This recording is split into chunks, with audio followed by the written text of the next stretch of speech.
Regardons cette foule impressionnante qui entoure le Christ. Sans doute le suit-elle depuis plusieurs jours, heureuse d'entendre sa voix et de recevoir de son cœur très aimant un enseignement que les rabbis ne dispensent plus tant ils sont enfermés dans la lettre de la loi. On aurait bien voulu connaître le contenu de l'enseignement que le Christ délivrait. Hélas, c'est peine perdue. L'Évangile n'en a pratiquement rien gardé. Mais bien sûr, nous nous rattraperons au ciel. Nous aurons alors tout le temps nécessaire pour découvrir en plénitude la sagesse de Dieu, et plus encore pour en vivre, enfin, à la perfection. Jésus est préoccupé, et c'est la source cachée de la multiplication des pains, par tous ceux qui font cercle autour de lui, et qui sans doute n'ont pas mangé à leur faim depuis fort longtemps. Il y avait là des gens venus parfois de loin, des vieillards, des femmes, des enfants, et bien sûr un nombre innombrable de malades, certains couchés sur des brancards attendant anxieusement leur libération.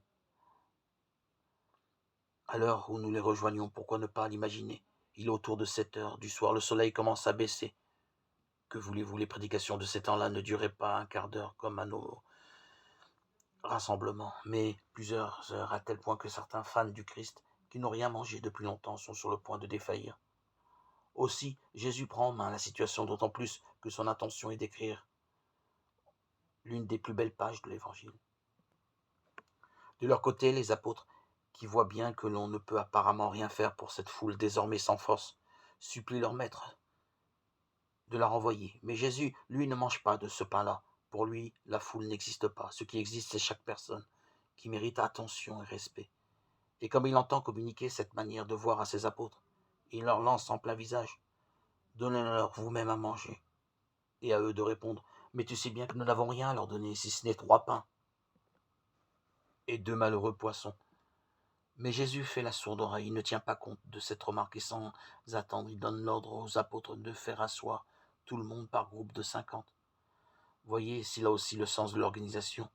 Notons aussi que ce n'est pas lui qui donne les ordres à la foule, il oblige les apôtres à les donner, car il entend les responsabilités en les poussant à s'occuper des pauvres gens. Nous aussi, très souvent, nous passons à côté de la misère humaine sans chercher à l'anéantir, tout en étant sensibles à leur situation, jusqu'à nous écrier: oh les pauvres, mais on en reste là, en attendant que Dieu intervienne.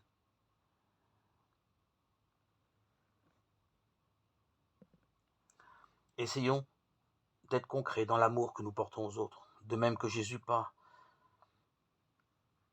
son corps livré qui s'est fait nourriture pour nous, vient nous nourrir encore des foules entières, pour que vous et moi nous tenions bon et debout,